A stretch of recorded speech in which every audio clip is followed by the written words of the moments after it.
I think there's this kind of optics thing. They think it's icky. I think it's mean to be seen as going after the charity sector. And so they essentially just left him alone. Hello and welcome to Spectator TV. I'm Lukas Degutis, the Spectator's editorial manager. In this week's magazine, researcher Guy Dampier has written on how our charities in Britain have been focusing on political activism rather than altruism. He joins me alongside the Telegraph's assistant comment editor, Poppy Coburn. Guy, you write that we live in a charity industrial complex. What did you mean by that? So the charity industrial complex is the idea that charities are no longer the sort of Victorian donkey sanctuaries and orphanages that we think of. Instead, it's a highly professional sector. So in the last year, I think the Charity Commission said that there was something like 96 billion pounds in income for charities in the UK.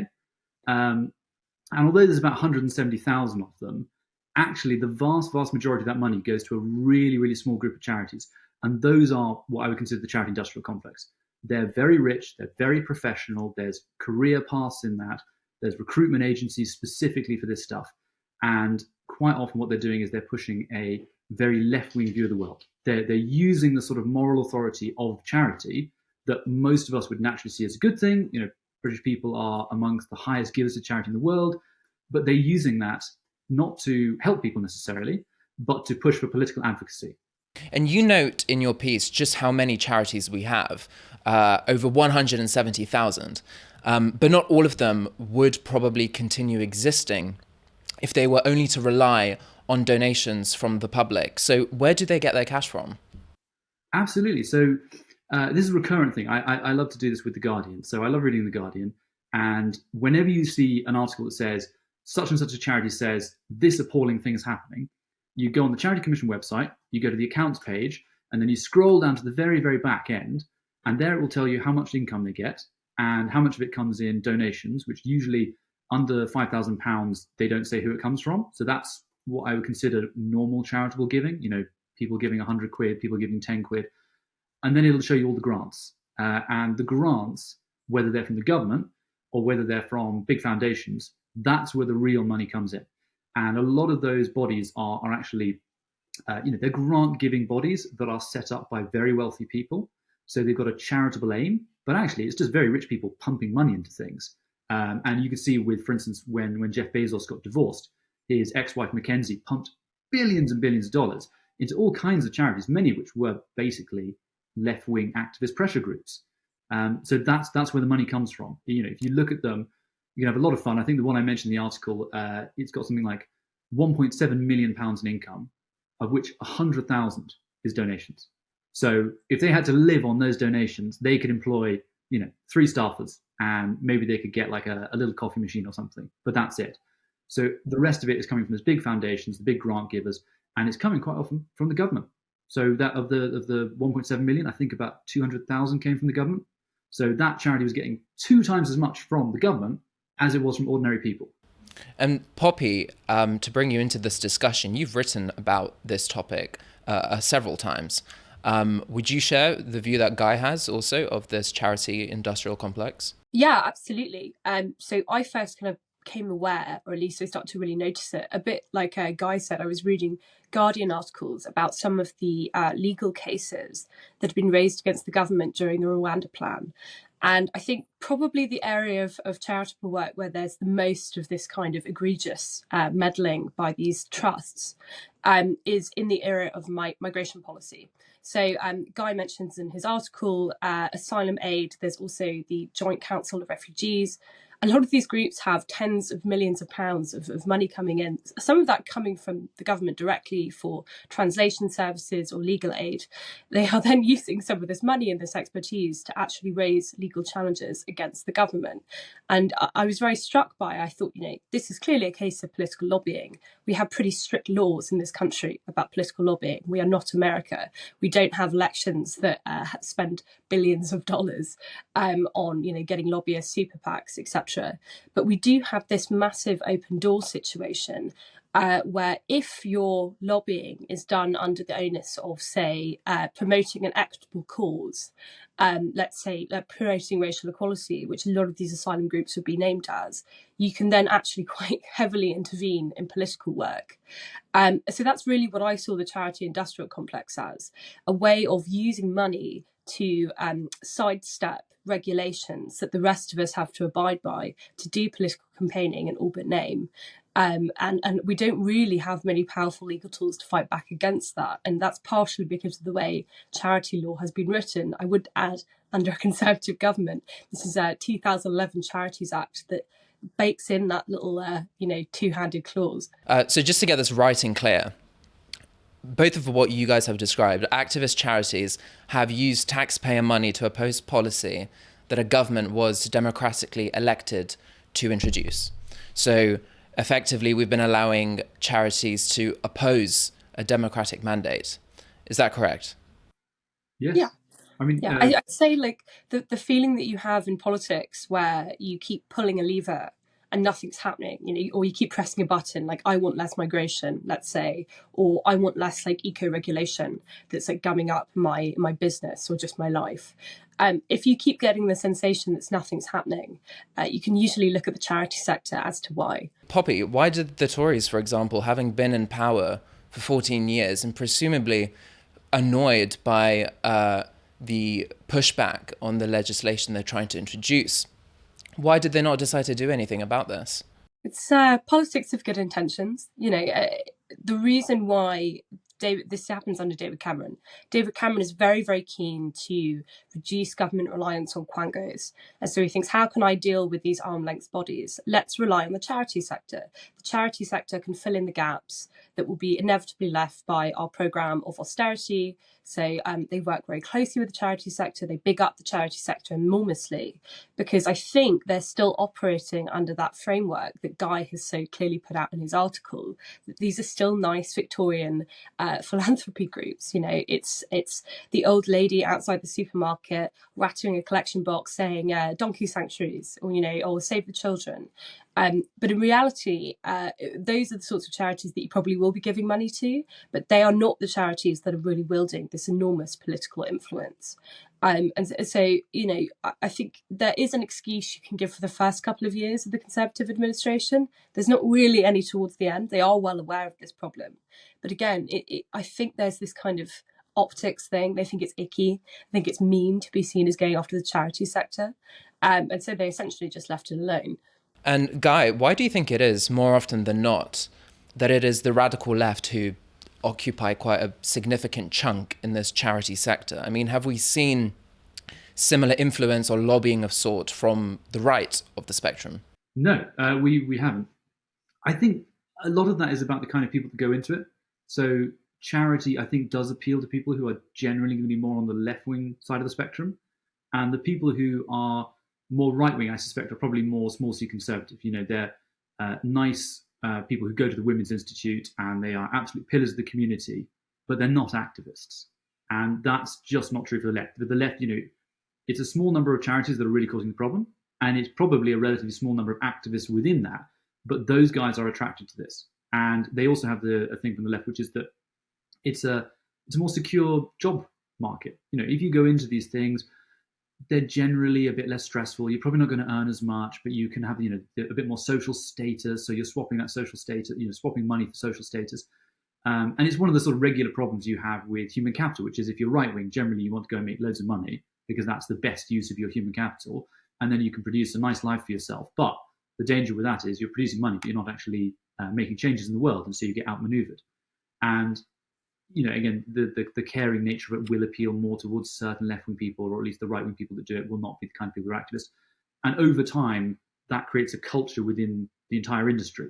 So if you were a right-wing person, you're going into one of these organizations, you would have to be extremely careful about what you said and did. I mean, the article starts by talking about Oxfam. So all of us know Oxfam. We all probably have an Oxfam somewhere on the high street. Many of us, I'm sure, have bought books from Oxfam or whatever else.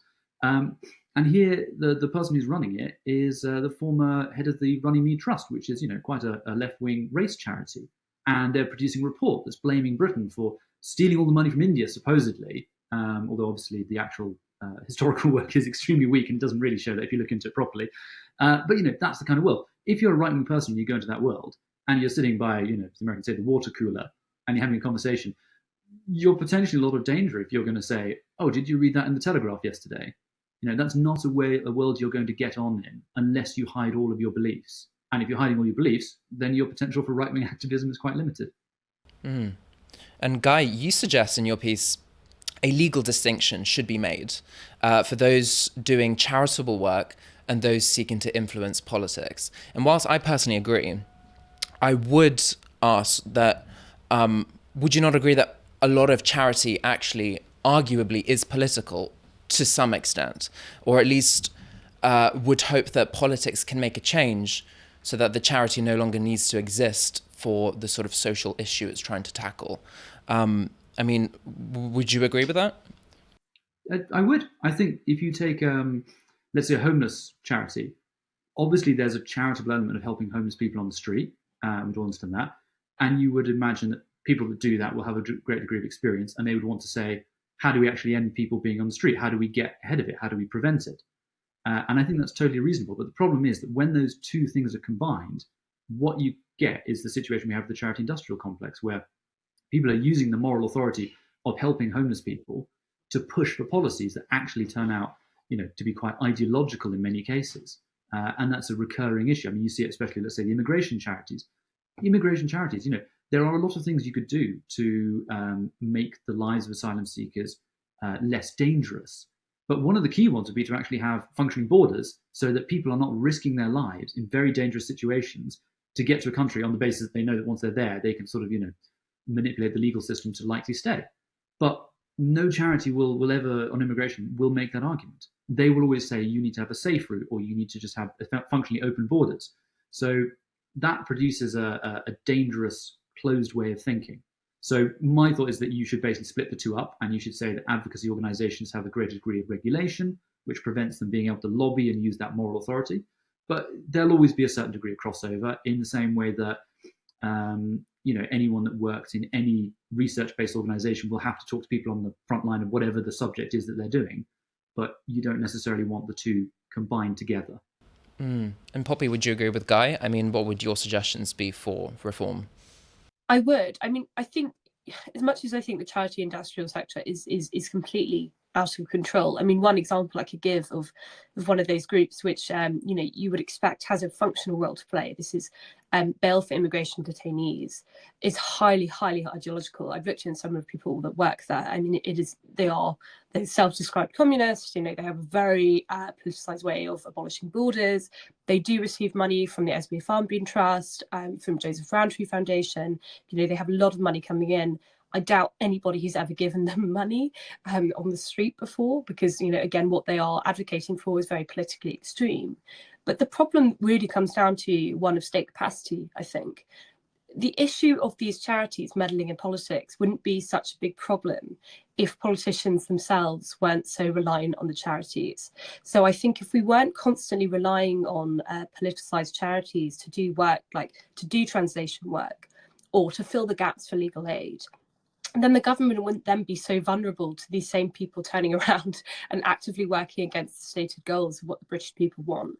So, with so many other things that we on the right try to do, it does actually have to come down also to will on the part of politicians to actually to fix these problems and actually enact what they were supposed to do. I would also say, coming back on that political point, that's true, and I don't like heavy-handed meddling in sectors. It's not in my nature. It's not what I agree with politically. But I think it's worth raising consciousness about what has happened even in the last 5 years. So after the death of George Floyd and these big racial reckoning movements that have happened across the West, there was a mini sort of earthquake that occurred during the charity sector. So a lot of these older, middle-aged, well-meaning liberals, they might have been Lib Dems. You see them get involved in the local community. They were left-leaning, sure, but they were liberal. They were working within a liberal framework. They were essentially booted out of their jobs. And a new generation of young activists who were much more inflexible in what they believe they're doing, much more contemptuous of the line between political activism and charity work. Actually, Halima Begum, who Guy mentions in his article, is a good example of one of those people. She's just a straight up political activist. She wants to become a Labour MP. She's totally contemptuous towards Tory politicians. She said very unpleasant things about Suella Braverman. These are the sorts of people that are taking over the reins of these old-fashioned, generally pretty moderate charities. So while on the outside you might look at them and think nothing's changed, actually internally the body is completely different. And I think that the difficulty then as a policymaker is how the government perceives these charities versus how the public perceive them is slightly out of whack. So there is also something to be said of just, pulling back the curtain a little bit and going, hey, do you know this person is actually working at Oxfam, Oxfam, the nice local charity? Do you know this person's actually working at Shelter and they're in charge of, a £200 million a year endowment? I think, first of all, just naming these people and having an understanding of who they are and what they say in their own words, quite publicly, what they want to do is really important, because then we can start treating them as they would actually like to be treated, which is as activists. And Poppy, I remember you got a bit of flack when you had written about this as well. Do you think British people just shy away or feel slightly uncomfortable about the topic of charity, almost in a similar way to the NHS? There's some sensitivities when discussing it. And I mean, for me, charitable work, I think there's an attachment we have to the idea that any charitable work is good work. People basically hate politicians. Like, people don't like politics. They don't like politicians. If you ask people who are the least trusted people in society, they're going to say politicians. If you then have to turn around and listen to politicians saying, hey, this guy working at a charity, he's the bad one. Like, he's the person who's actually being subversive and, counteracting the things you want done in society. Obviously, your first reaction to that is going to be like, well, no, I'm not going to side with you. I'm going to side with the guy working at Oxfam. So there's a problem there, I think, when it becomes a political issue and it seems like it's a one-sided attack. And that's, again, why it's so important to expose these people for being activists. Activists, I don't think, are quite as popular as a nice person working at a charity who is helping to deal with homelessness or, child poverty. Again, you don't have to do much deep digging in these people. Just repeat the words back that they're saying. Actually having maybe a parliamentary inquiry where these people are just, this is actually what happened in the US. The US is much more aware of the danger of their big charitable foundations. They're much more skeptical about the work they do.